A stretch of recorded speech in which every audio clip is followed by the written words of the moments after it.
Well, welcome back, everybody, for what's going to be a truly special episode of Tech Whispers.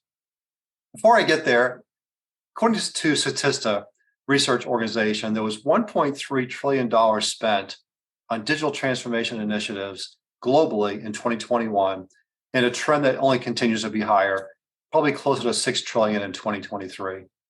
Research from BCG also tells us that 70% of digital initiatives fail. So friends, if we do the math on that, carry the one, that equates to $1 trillion of failure in 2021 alone. Probably not something you want to put in your business case for your digital initiatives with your CFO and your board. But this begs the question, why are digital transformation initiatives failing at such a high rate? And what do we do to set our companies up for success? So to help answer these big, bold questions that everyone's wrestling with right now, I'm joined by three friends whose collective brain power could basically power a major city, and that's not an exaggeration. One of the special features of our three guests, they're each digital leaders, they're practitioners, but they've also completed doctorate degrees in the past year, and they've done some really, really interesting research on these different topics. So these folks include Dr. Susan Nakashima. I call her Susan, longtime friend, who's now a retired IT executive and an adjunct professor at Pepperdine University in Southern California. My good friend, Dr. Michael Seals. Mike is the Chief Digital Officer and the SVP of Strategy at Hussmann Corporation. And Dr. John Hill, good friend John, is the Chief Digital Information Officer at MSC Industrial Supply.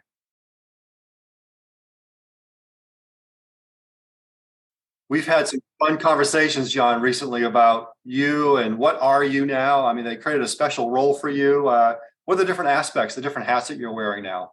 Sure. I guess if you ask 100 people what digital means, you get 100 different answers. At MSC, the digital organization includes, traditional technology group, security, the advanced analytics and data science.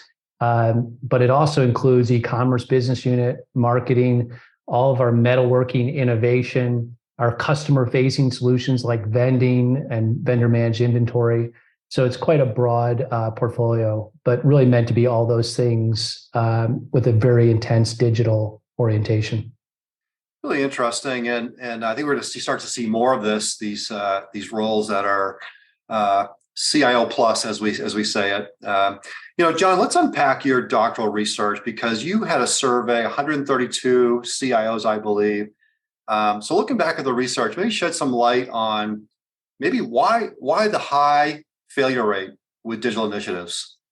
Okay. Well, as you said, despite years of research into best practices sharing and things like project management, change management, there still really is a stunningly high failure rate in digitalization projects. You've got extensive certification programs in project management, change management. And if you ask most CIOs, they'd say they're agile, and yet the results still don't prove out. So, my assertion is that things like project management and change management are really more hygiene factors. In other words, they're necessary but not sufficient in order to drive it. So my assertion was that there are organizational characteristics that are more statistically significant predictors of that organization's ability to create ultimately digital capabilities. So my research focused on understanding these organizational characteristics. I named them this collection, Organizational Digital Agility, or ODA. And in fact, the research, as you mentioned, I surveyed 132 CIOs, found that there was a statistically insignificant relationship between the creation of those digital capabilities and the level of project management, change management, and even the level of spending on digital initiatives. And yet the level of ODA in an organization significantly affects that digital capability creation. And the implications of understanding this organization or this phenomena are enormous.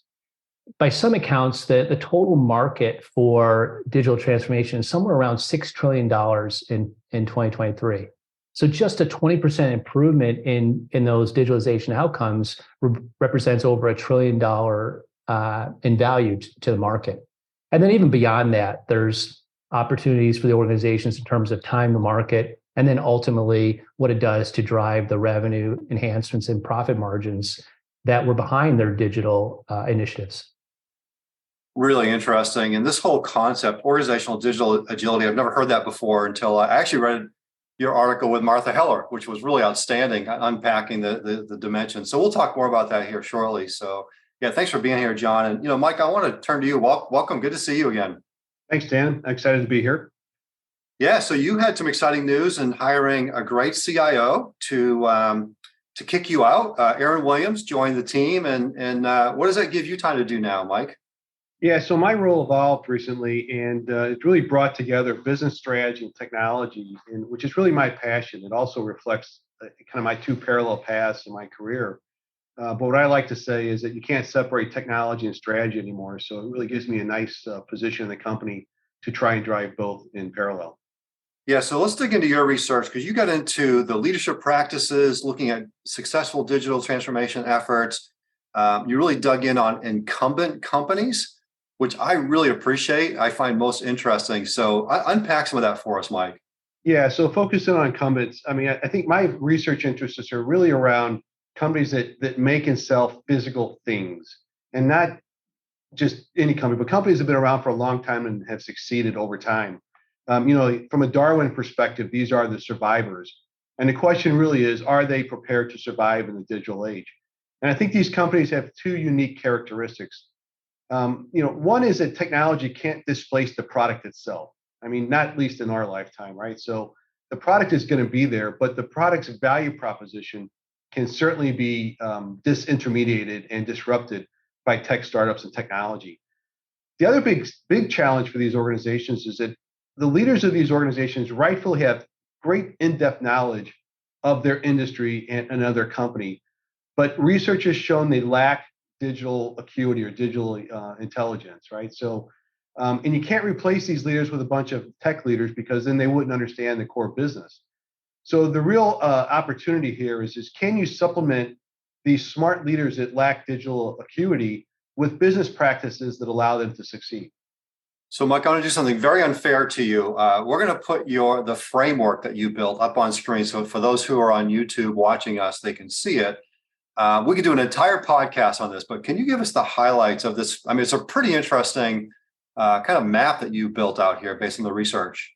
Yeah, so I think what I really focused on was best practices, basically, similar to what John was doing. And it's to compensate for the lack of digital acuity is, can we teach these leaders of these incumbent companies the practices that they should put in place to allow their organizations to succeed in their digital initiatives?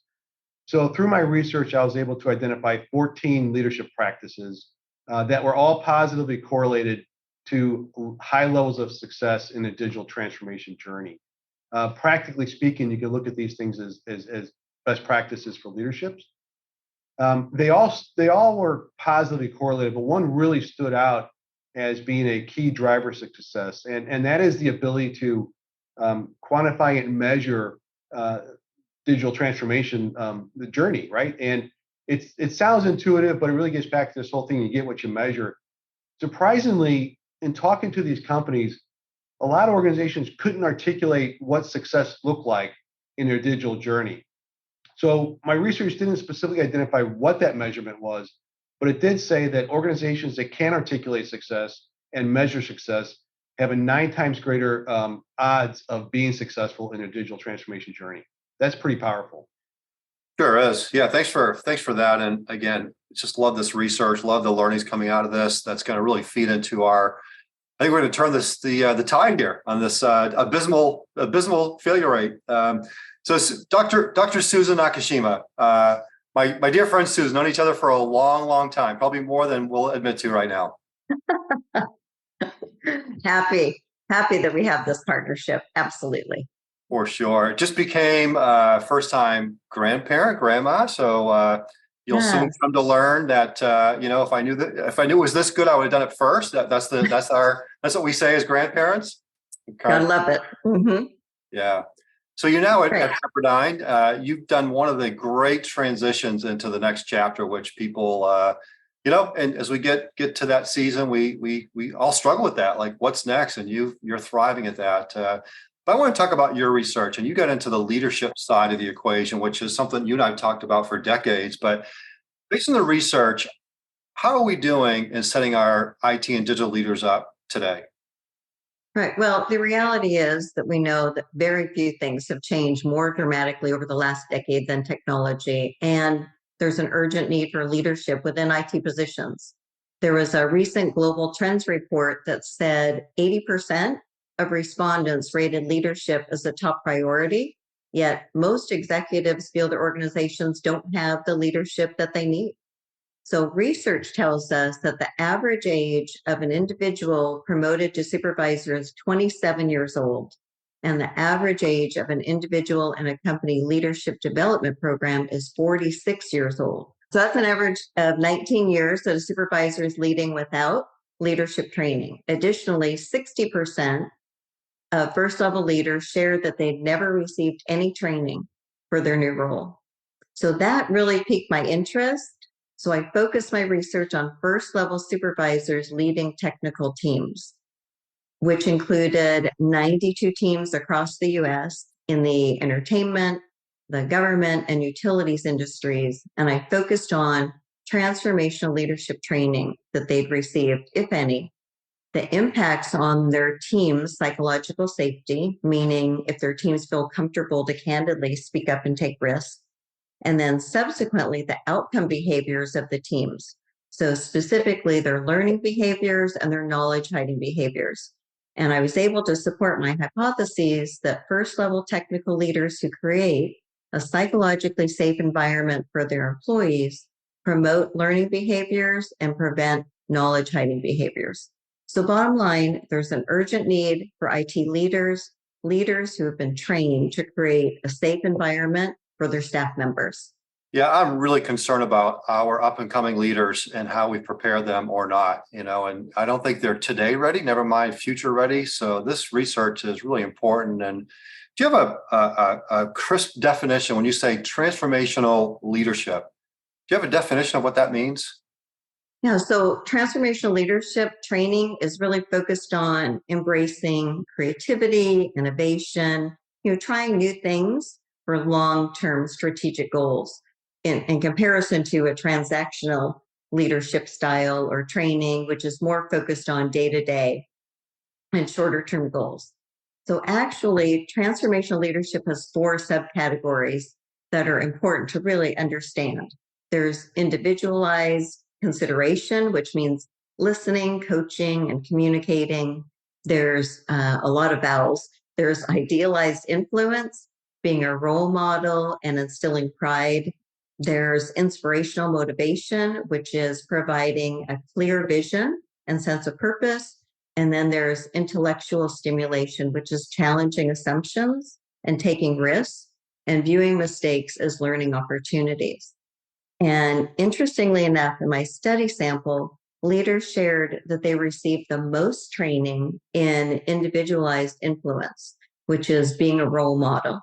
And they received the least training in intellectual stimulation, which is taking risks and seeing mistakes as lessons learned.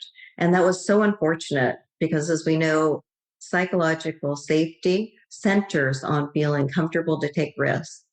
And intellectual stimulation was the most correlated and the most important transformational leadership subcategory to team psychological safety.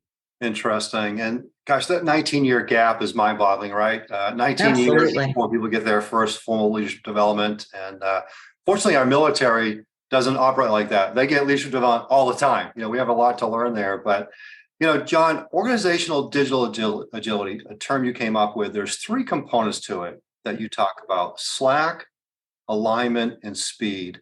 And I'm really intrigued by the concept of slack because it's not what most people are going to think it is. So yeah, as you said, Dan, Slack doesn't necessarily connotate what somebody might think of when they first hear the word. With complex digitalization issues, there are always situations where unforeseen problems occur that inevitably requires additional resources. So when someone hears the word Slack, the first assumption is, well, you're asking me to have idle resources. However, a more accurate definition assumes that to create Slack in an organization doesn't require that the organization have idle resources, waiting for work. It means that they need to structure work that can effectively be set aside without losing efficiency so that they can respond to those changing conditions. The existence of Slack provides the organization with a couple of capabilities. First, resources are available to pick up previously unplanned tasks, and certainly any large digitalization effort is going to have those unplanned tasks. The organization has a better understanding of the tasks that are not time critical and can be done later. And then finally, the organization has a better understanding of tasks that if they're set aside, they don't require rework when restarted. So first, next question, a number of CIOs ask me, well, give me some examples of these magical tasks. So I kind of bucket those into a few. So one would be innovation. Second would be continuous improvement.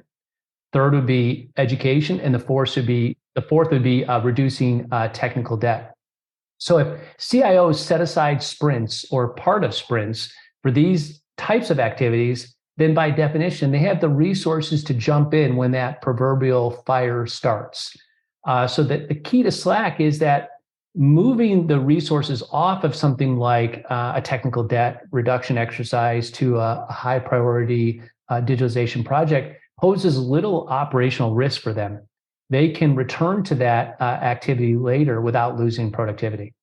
Yeah, I think you were at the same meeting I was at, John. James Dallas, legendary CIO, now board member, and he talked about how he challenged the room of award-winning CIOs that are we leaders as teachers? Are we becoming leaders as taskers?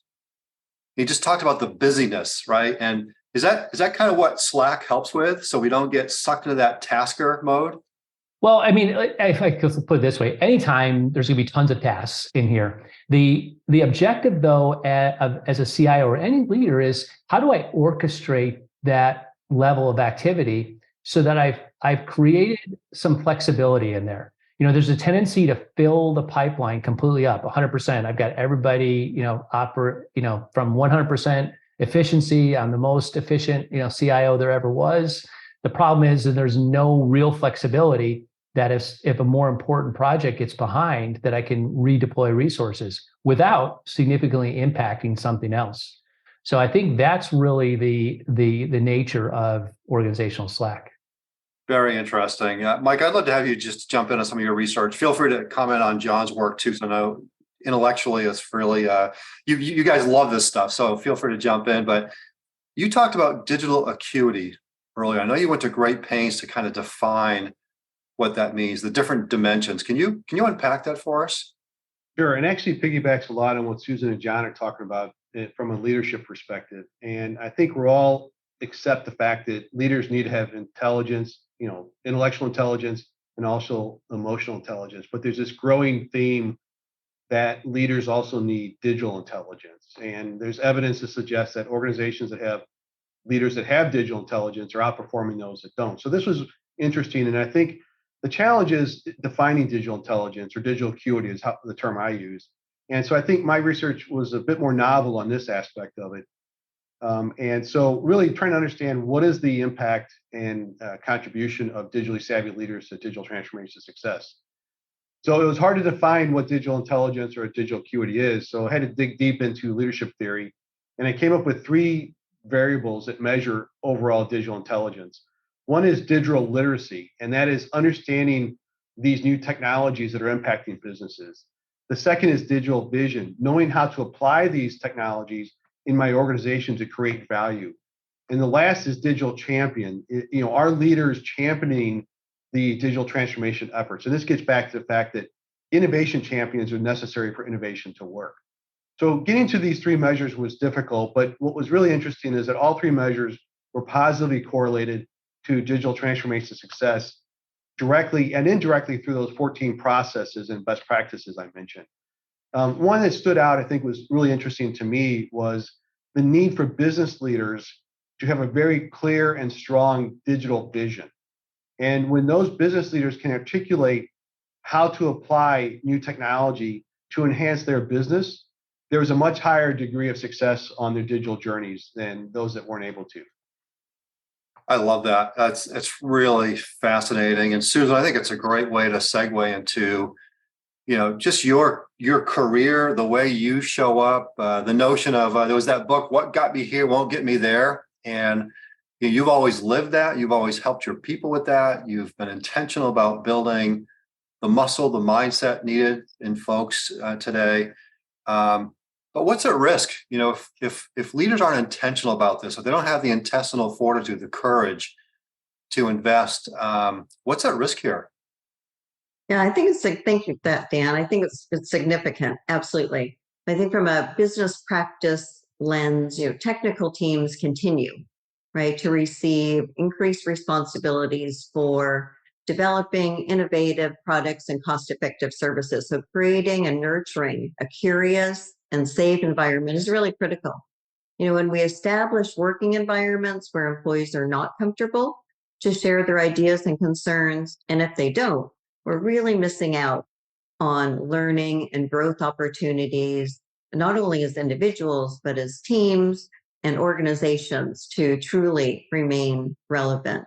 So as part of my research, I found that many authors agree that beginning to develop leaders early in their careers is important. However, most organizations begin development processes at the senior level.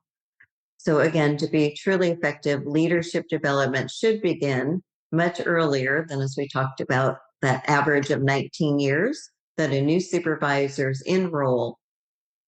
So with that, I'll take the opportunity certainly to encourage organizations to queue up their high potential individual contributors and their first level leaders as part of succession planning and efforts, and provide transformational leadership training, including assigning mentors.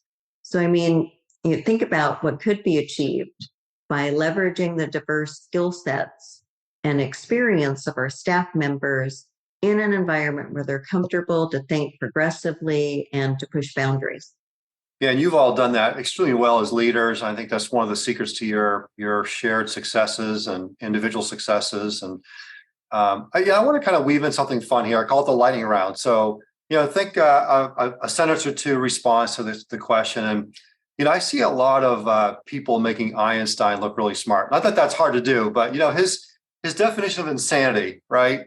Keep doing the same darn thing and expect a different result, right? And so when it comes to problems today, I see people, even leaders, even CIOs continuing to approach those problems in the same way. But then folks like you kind of do the Rubik's Cube. You kind of twist a little bit. You ask a different question. You come at the problem a different way. The three of you actually went and got doctorate degrees because you had these nagging questions in your brains that you wanted to go solve, and you had that intellectual curiosity. So I guess my question is, what's the question? One or two sentences. What's the call to action that we'd like to have our CIOs, our CXOs, and our leaders take from here? So, Susan, I'll start with you. Sure. I think we should reflect on our existing environments, whether it's in the office, remote, or hybrid, and ask ourselves and our staff if we've created a psychologically safe environment that encourages them to be curious and take risks. And if not, I think we should work with our teams to plan and to affect change, and that'll benefit them and the organizations. So I'm very focused, again, on the people side, the environment side, and what we can do to just make it better for them, a better working environment. Well, we're the ones in 1984 who came out with the notion of developing the human side of technology. So I dig that. So I appreciate that, Susan. Mike, call to action. What do you think? Yeah, so Dan, my call to action for my colleagues would be to engage with local universities. Probably not a surprise on this call, but universities are obviously a great source of talent for our teams here, but they're also a great source of leading edge knowledge. And the research that Susan and John have done is a great evidence of that. But I think the IT leaders who are listening to this will also find these universities need them as much as we need the universities, and we can contribute so much to their curriculum, to the knowledge of the students, and just helping them build the next cohort of IT leaders. Yeah, and I know you walk the talk on that. Any university you want to give a shout out to, Mike? Sure. My alma mater, University of Missouri St. Louis, and I'm active with them, and look forward to continuing that relationship. otherwise known as UMSL, right? UMSL, yeah, that's a UMSL. local thing, right? Love it. That's an ism. Yeah. Where'd you go to high school, Mike? Right. That's the St. Louis question, right? That's it. Flyers. John, call to action. Yeah, I think the call to action is that CIOs need to be, take a definitive action. They can't just let it happen to them. So set aside sprint time for Slack activities, create an ordinal prioritized list of projects and operations, and be laser focused on driving a minimum viable product mentality in the organization. Doing those things will help them ultimately outperform other companies. Beautiful. Beautiful. Again, I know you well. I know this is how you operate. It's just not words on paper. You've got the courage to go do that. I'm going to continue us on, and anybody who listens to the podcast or me talk ever, do panels, know I love the CIOism. Those expressions great leaders use when they're leading. And, John, I'm going to come back to you. One of my favorite Johnisms. I think you'll know which one this is, but when it comes to facilitating difficult conversation, when it comes to managing large digital transformation efforts, you've got a good one that kind of cuts to the, how to get started on the right foot. Yeah. So I'll say to my teams, and a number of teams will probably smile when they hear this, but say you can't carry everything with you across the desert. So I look at one of these big projects, and you have to think about it as I have to get across the desert without dying. And if I try to carry everything with me, I'm not going to make it. So when you look at projects and think about scope and figuring out how to get to that minimum viable product type of approach, having that kind of in the back of your mind helps you be a little more focused as to what's the prize. The prize is surviving and getting to the other side, not how much I carried with me. It's a powerful message, John, right? And that's part of the skill set of a great leader, is be able to communicate a vision, communicate a story, get people to come on that. I mean, who wants to go across the desert to begin with, right? So you got to get them on that journey. And so good. And, Susan, I spent a lot of time studying courage because I just find it to be, those who have it, it's just so inspiring, and we need more of it today. And when you double click on it, what you find is that the common denominator of courage is fear, right? No fear, no courage. So I think we need to think about fear in different ways. So I just kind of share that. But you have a Susanism that kind of hits that head on. So do you know what I'm talking about? Yes. So it is always put your dreams in front of you and your fears behind you. As an example, being promoted from an individual contributor to a supervisor is a bit scary. It is something that I've heard from my high potential mentees. As an individual contributor, the goal was to stand out, right, with our deliverables. And as supervisors, our goals are much different. And the enormity of the shift in roles is not always immediately apparent to new leaders. Being a supervisor brings new challenges and opportunities, one of which is to create and foster an environment encouraging teams' interpersonal risk-taking, for teams to feel comfortable speaking up, challenging the status quo, and exploring new ways of doing things. It's real good. Mike, I've got a bunch of Mike-isms to pick from, but one that I really appreciate. Data is gold, and a lot of people struggle with data. People think data is a four-letter word, right? But what's your Mike-ism when it comes to the whole idea of data and decision making in particular? Yeah. So first off, I love this part of your podcast, Dan. So I'm actually really excited to be part of this. And so I think if I pick the ism, it'd be analytical rigorism, and it's really kind of based on critical thinking skills and the need for disciplined thought process. And probably no surprise based on this podcast, but I think as an IT community, we sometimes lack that. I think it's best articulated with an Edwards Deming quote that says, "Without data, you're just another person with an opinion." And when you think about IT leadership, our jobs are so complex. They're every bit as complex as a manufacturing plant. And yet our colleagues in those functions are much more disciplined in their approach in business improvement, problem solving, and so forth. So I believe IT leaders can learn from our operations colleagues and really apply a much more rigorous approach to our decision-making process and problem solving. Now, there's an interesting corollary to that, to the original quote, and that is without an opinion, you're just another person with data, right? So IT leaders really need to come forward with their thoughts on what does that mean. So to me, those two embody and encompass a successful IT leader. Yeah, how many times you've been in a meeting and you see people that don't have a point of view. They don't Right. show up with a perspective. So what? Yeah, exactly. Really good. I'm going to do another lightning round because I really want to help people. I'm sure they're going to be piqued. Their interest is going to be piqued around your leadership philosophies, your research. So I'd love to get you to talk about individually, like where would they go to learn more about your research, or even maybe there's a way to contribute to it, because I know you're all into continuing this work. So John, organizational digital agility, you've coined the term, you've written about it. We're going to do some more work on this, but how do we learn more about that? Well, I guess I'll say, if you want to go to the heart of it, if you search organizational digital agility and John Hill, the first least organic result will be the link to my dissertation. So, and I'll give a tip for folks who've never read a dissertation.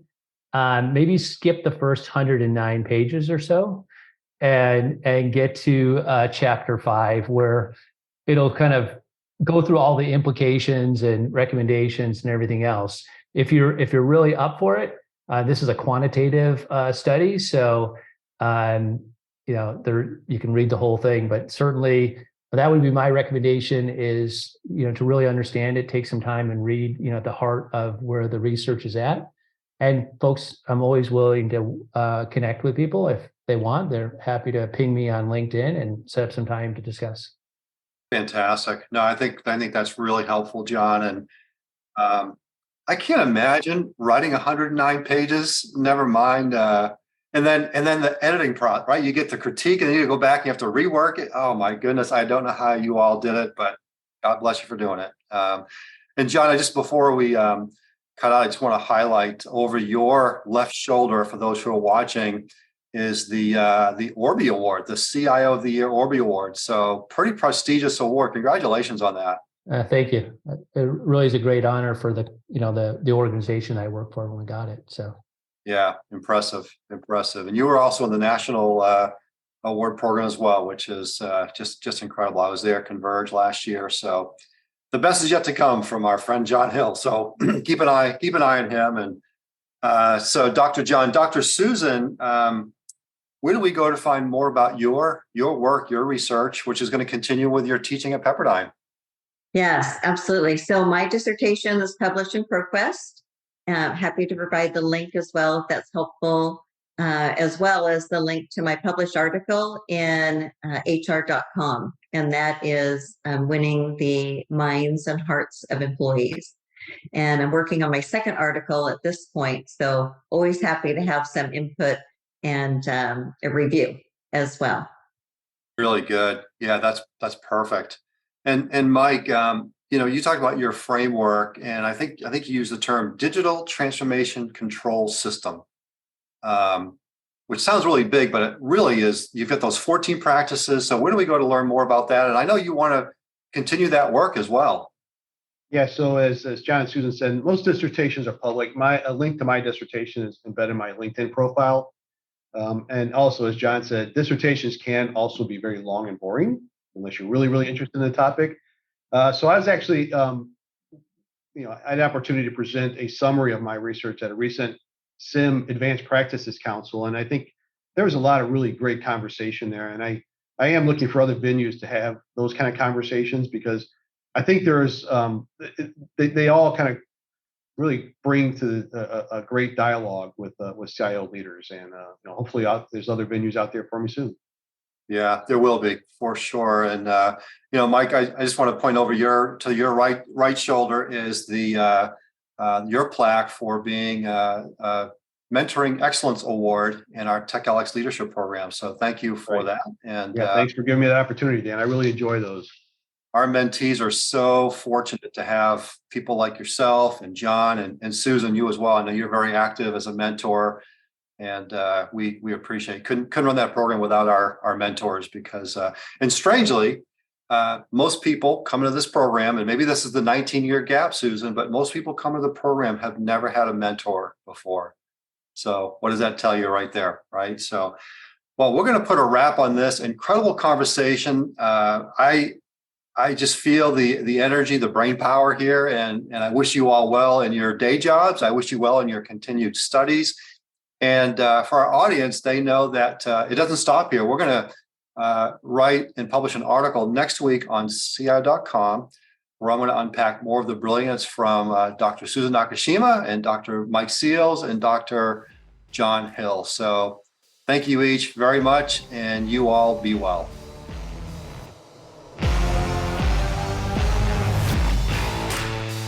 You've been listening to Tech Whisperers, inside the playbook of the best digital leaders, a Woolette and Associates podcast. Keep connected with us by subscribing to the show in your favorite podcast player. If you like what you've heard, please rate the show, as this helps us connect the world's best digital leaders with those who aspire to learn, grow, and thrive in this amazing profession. Thanks for listening. Until next time.